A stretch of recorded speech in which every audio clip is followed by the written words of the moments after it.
What's up, Mavs? I'm Alex Garcia. And I'm Kira Repair, and this is your ASB announcements for the month of October. Thank you for showing out to the Helco game, Mavs, and I hope you enjoyed the dance.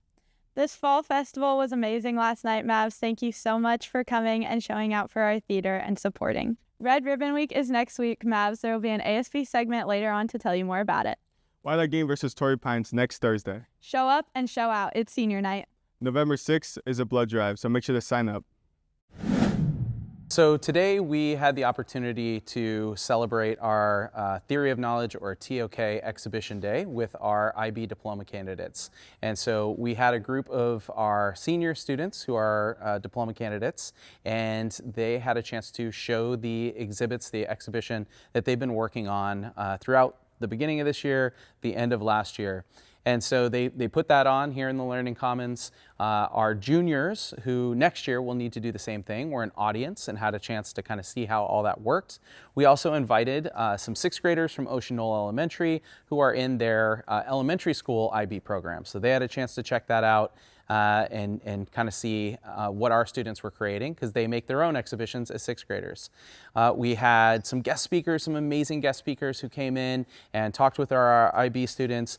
Some of our IB students did some extra projects as well, some movement pieces with the sixth graders that they did. We also had one of our IB students who took over sort of organizing the entire project. So it really was a special day, a cool opportunity to connect with another IB school. We also had some folks come from Bonita Vista High School and all the way up to Mission Viejo High School to come and see what we were doing as well, in the hopes of kind of bringing a larger group together in the future. So really cool opportunity to get some like-minded folks together, for our students to show off their skills and the work that they've been doing for a long time. It was a really neat event. I'm Brendan Lee. I'm Annabelle Hocknell. I'm Jackson Howes, and this is Sports. I'm down to the library and with 8 hours and have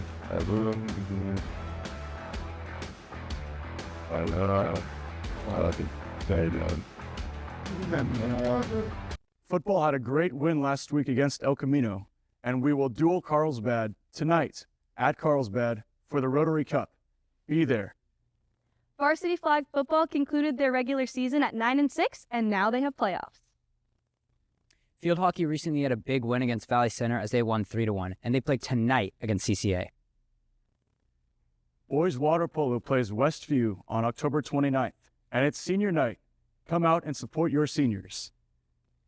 Girls volleyball has an impressive record of 23-11. They won league, and they have a massive winning streak happening. They play tonight at Oceanside. Band has a couple of important competitions coming up, including, most notably, championships on November 15th. We'll be taking a closer look at that on the next episode. Girls tennis had a great season. They won league, and they're heading into league championships. Girls varsity golf has CIF play-ins on October 27th and 28th. Cross country has the Kit Carson invite today, October 24th. That was our sports roundup for the month. Flag football has an interview coming up next. Have a happy and safe Halloween, Mavs. This is Sports with Eden and Josie, and today we're going to be interviewing flag football players. Let's go. Let's go. Hi, Miss Robinette. How are you today? I'm great. How are you? I'm good. How do you like the game today? It is so much fun. Honestly, this is my first flag football game, so I'm excited to be here. How do you feel the school should implement more women's sports? Well, I think we got to listen to the women. I think these ladies tried to get flag football going for a long time. I mean, a lot of people did. So the fact that it's going now and strong, is not a surprise. Like, I think we can probably apply what we've learned here to a lot of different areas in athletics. Hi, how are you? Hi, I'm good. How are you? That was an amazing game. Do you like how you played? I do, yeah. Okay, how have you been a part in connecting the team to grow closer together, and what traditions have you created, or what traditions has your team created? I say getting hype in the bus is something that our team really loves to do, and yeah. What inspired you to play flag football, and how has the choice impacted you? I played all as a child, so I guess just growing up with it inspired me a lot. Okay. Tell me a time when you had a problem playing the sport, and how did you deal with that problem? 2 years ago I tore my tricep, and I think just working really hard to get back at it kind of motivated me to get better. How has playing a male-dominated sport shaped you into a more stronger woman? I think that it gives women more power, like as a whole group. Yeah. No, that's good. I'm so glad I got an interview to you today. Thank you. How does flag football shape you on and off of the player? I think, like in all sports, it's very me as a happy and able to be with my team and go with like all the girls and get my team. And by the way, we won 31-8. Great game, girls. My name is Pedro. My name is Justin. And we're bringing you a spooky segment. For a second. Yeah, can we borrow Gee for a second? Gee? Yeah. Alright, so you go on second. Alright, we'll just, you know what? We'll just interview right here. Can we get you in the corner right there? I surf.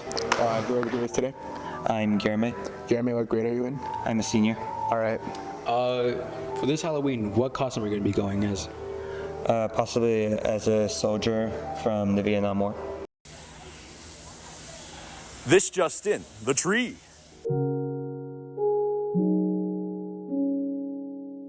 They say literature takes you back to your roots. So, let's branch out and head to the English Quad.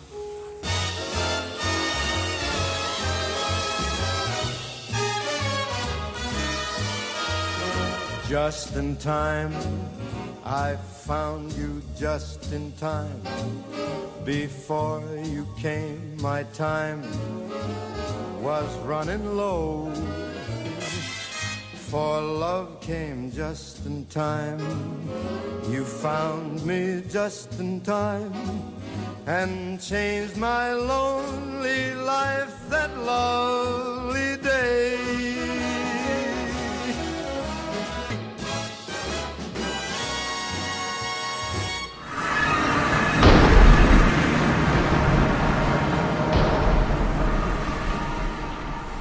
I'm here with Miss Monahan.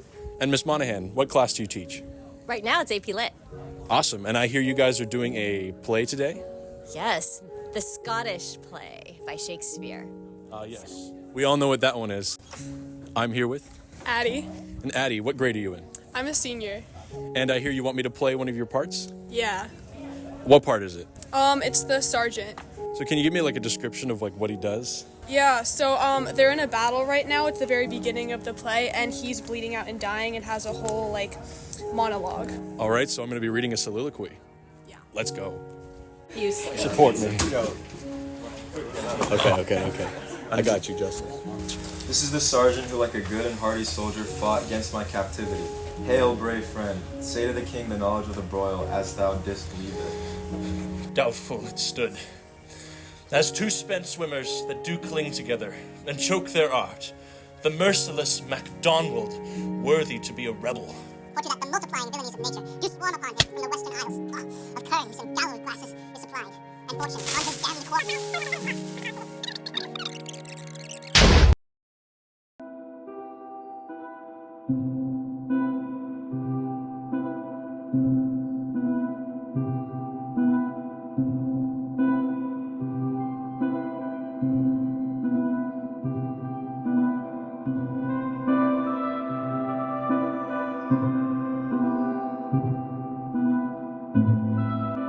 I'm here with Christopher. And Christopher, what are you guys doing in class today? We're doing a Socratic seminar. And what book is it on? It's on The Crucible. Oh yeah? And what do you think about Abigail in The Crucible? I would say Abigail is a terrible person. Terrible. Gotcha. Yeah. And why is that? She's pretty manipulative. So. Is she like a witch? Yeah, or did she's kind of a witch. She tried to avoid being a witch? Yeah. Okay. I'm here with William. And William, what grade are you in? 11th grade. And what is your stance on Abigail? I think she's a very manipulative person, and she's known for taking advantage of others and throughout the book. Nice. I'm here with Landon. And Landon, what is your stance on Abigail? Hate her with all my heart. Oh yeah? That's awesome. I haven't read The Crucible in a long time, and we are going to join in.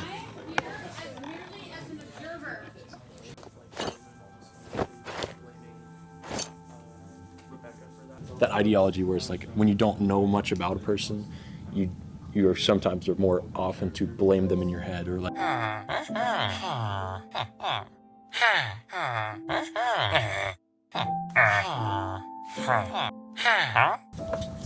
I mean, throughout history. Thank you guys. Well, that was great, but now Jay Lee is stuck in a tree. I'll see you guys. Send it back to you. Eli. Eric. And what's y'all grades? I'm junior. Junior. Okay.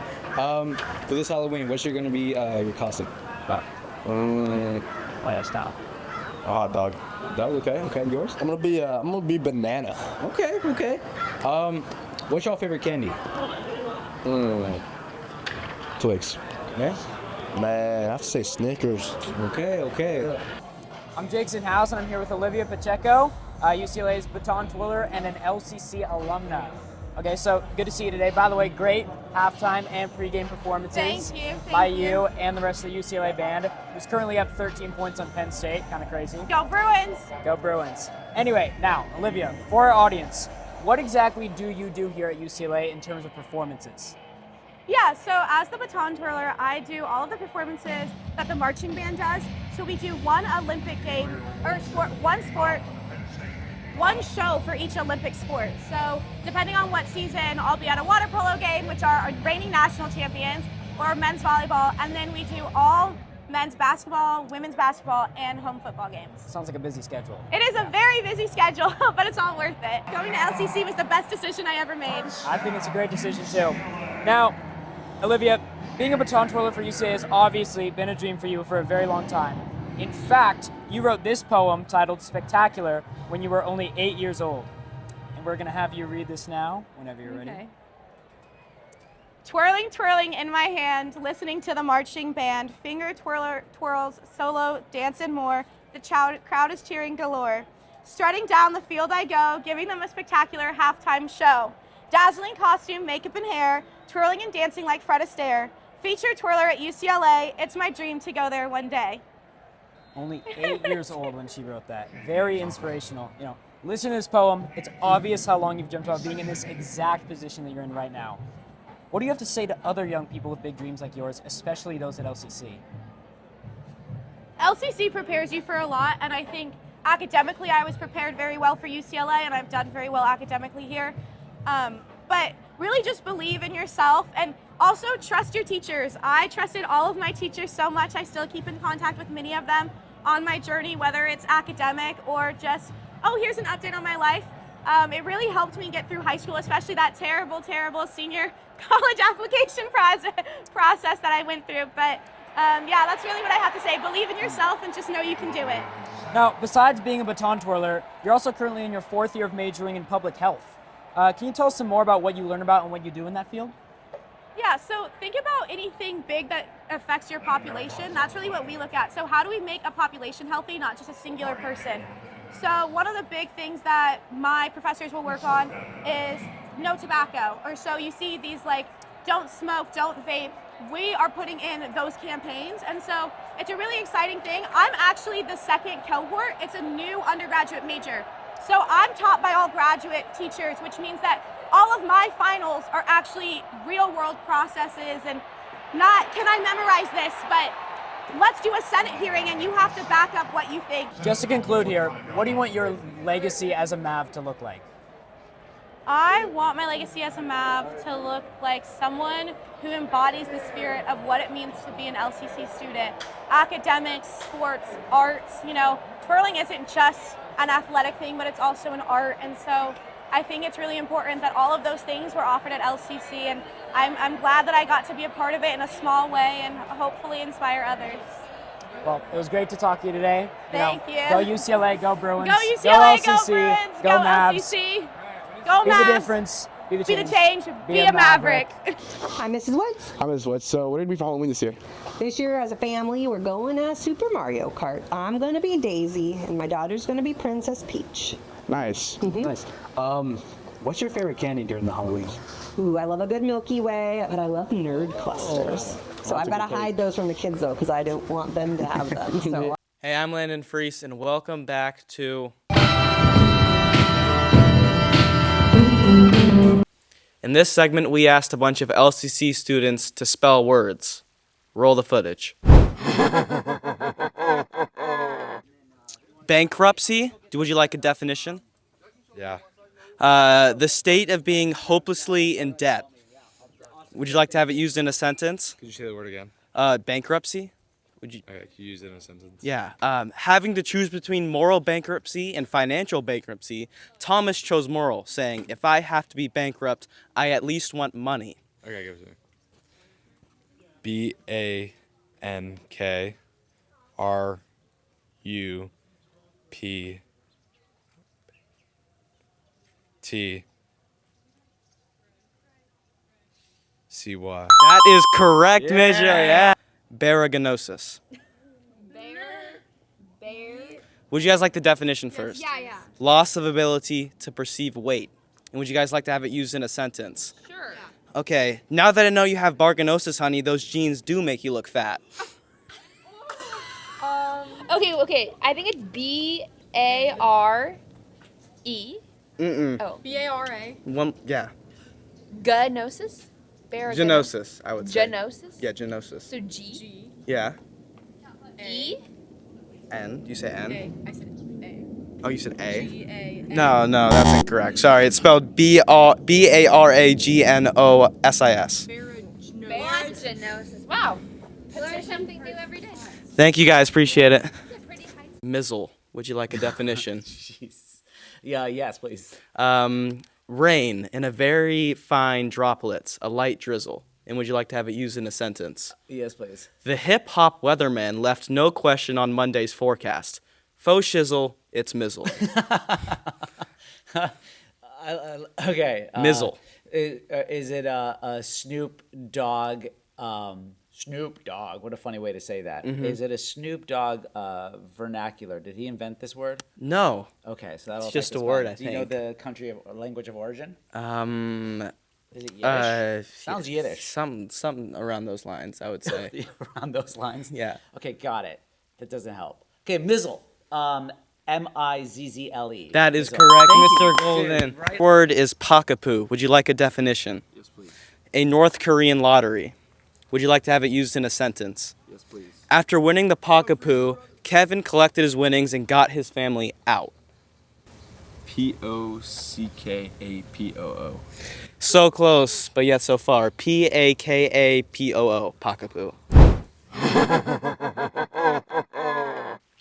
These are all words used in the 25th annual Putnam County Spelling Bee musical that LCC Theater is producing this fall. This is the first fully student-led production at LCC Theater ever. This production is going to be performed right here in the Black Box, November 6th through the 15th. I love this show for a multitude of reasons. Number one, it is super interactive. We have audience members coming up on the stage, spelling words, dancing, and singing with us, and we're performing in a thrust. So they're going to be sitting on each side of the stage. It's going to be awesome.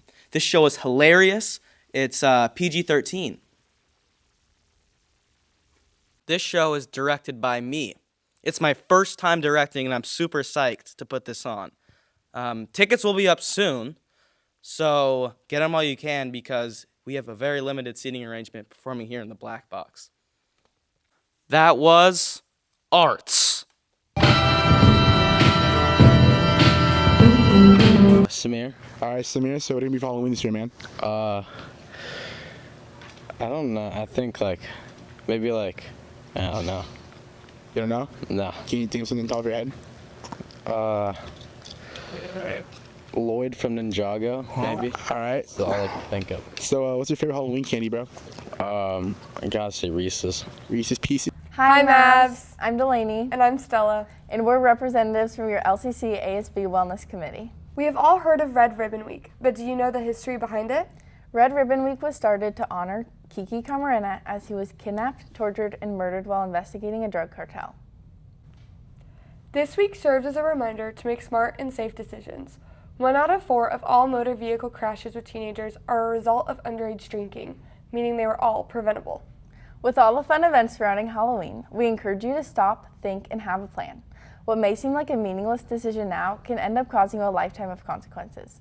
It's not worth risking yours or anyone else's life. Next up, we had a chance to sit down with surfer Rob Machado to ask him his thoughts on Red Ribbon Week. Be safe, Mavs!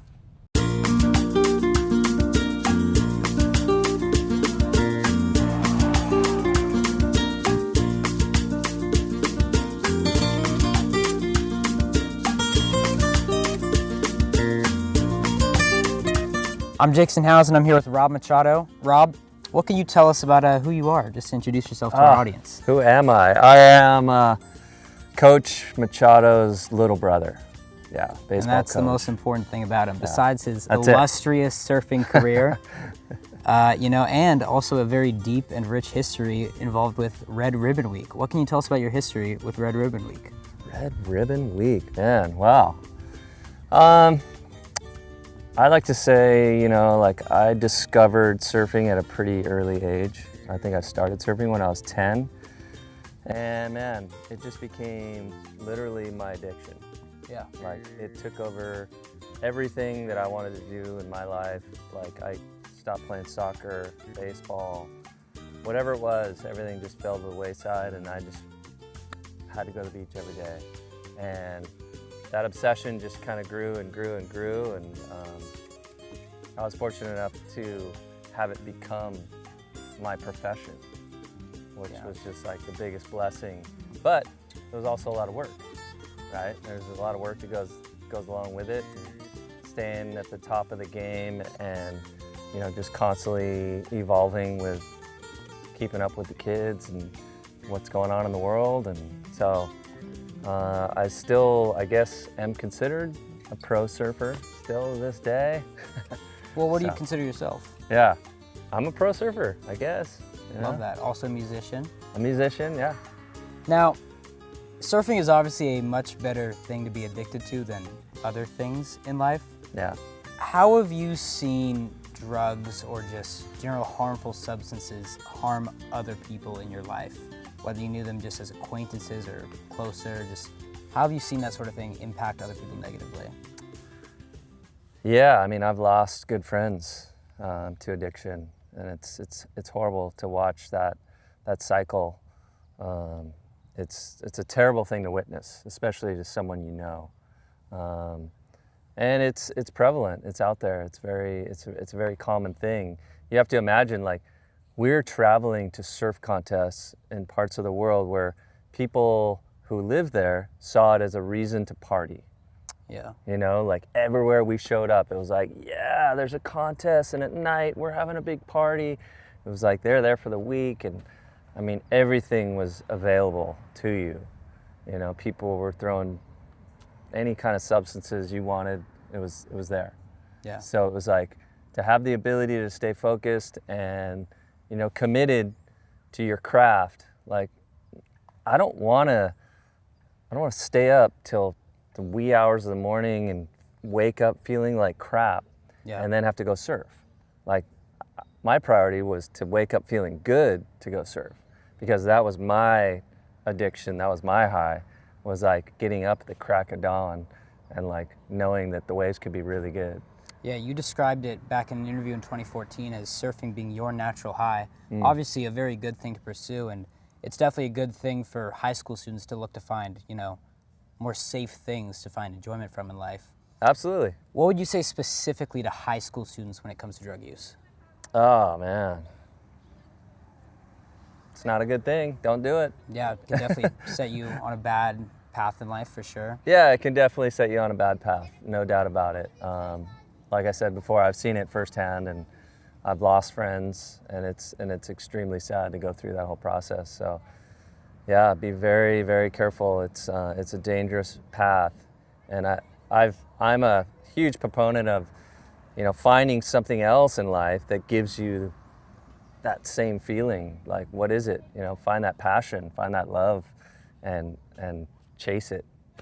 What do you think you'd have to say specifically to people who are currently dealing with those sort of issues and maybe need to kick those habits? I think find, you know, people that have been through it and have come out the other side. I think those people are great people to draw, you know, resources, good energy, guidance, you know, to get kind of maybe alter your path, because they've done it. Right? They've battled and they've come out the other side. I'll tell you something. I've traveled all over the world. I've thought about living in a lot of different places: Australia, Bali, Hawaii. And there's something weird about this place that just keeps me coming back. I still live here. You know, I raised my family here, and it's we're lucky, we're blessed. We live in an amazing place. Beautiful place, beautiful waves, beautiful people. Yeah, yeah. Well, that was Rob Machado. I'm Jason House. This is Mav Nation. Happy Red Ribbon Week. I don't really know if that's a term. We'll probably cut that. But yeah. Thanks, bro. Great talk. Have a happy and safe Halloween, Mavs. Be the difference. Be the change. Be a maverick.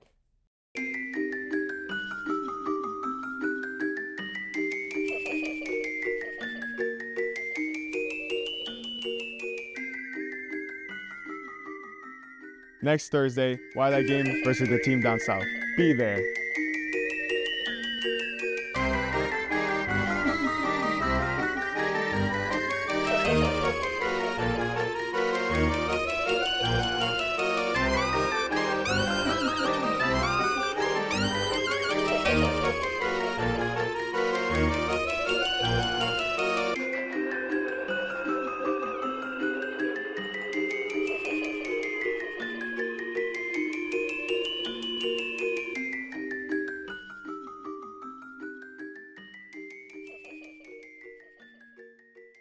Have a happy and